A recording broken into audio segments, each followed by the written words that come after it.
Hey, it's Tucker Carlson. You often hear people say the news is full of lies, but most of the time that's not exactly right. Much of what you see on television or read the New York Times is in fact true in the literal sense. It could pass one of the media's own fact checks. Lawyers would be willing to sign off on it. In fact, they may have. But that doesn't make it true. It's not true.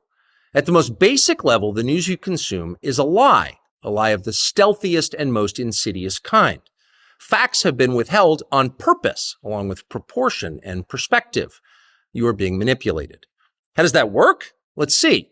If I tell you that a man has been unjustly arrested for armed robbery, that is not, strictly speaking, a lie. He may have been framed. At this point, there's been no trial, so no one can really say. But if I don't mention the fact that the same man has been arrested for the same crime 6 times before, am I really informing you? No, I'm not. I'm misleading you. And that's what the news media are doing in every story that matters, every day of the week, every week of the year. What's it like to work in a system like that? After more than 30 years in the middle of it, we could tell you stories. The best you can hope for in the news business at this point is the freedom to tell the fullest truth that you can. But there are always limits. And you know that if you bump up against those limits often enough, you will be fired for it. That's not a guess. It's guaranteed. Every person who works in English language media understands that. The rule of what you can't say defines everything. It's filthy, really, and it's utterly corrupting.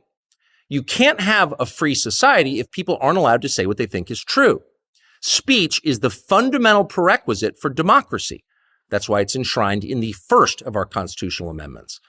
Amazingly, as of tonight, there aren't many platforms left that allow free speech.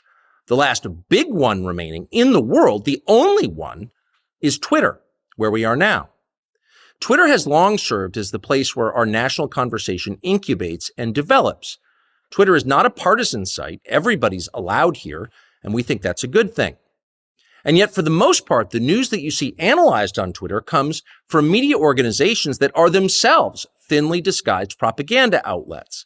You see it on cable news. You talk about it on Twitter. The result may feel like a debate, but actually the gatekeepers are still in charge. We think that's a bad system. We know exactly how it works, and we're sick of it. Starting soon, we'll be bringing a new version of the show we've been doing for the last 6.5 years to Twitter. We'll be bringing some other things too, which we'll tell you about. But for now, we're just grateful to be here. Free speech is the main right that you have.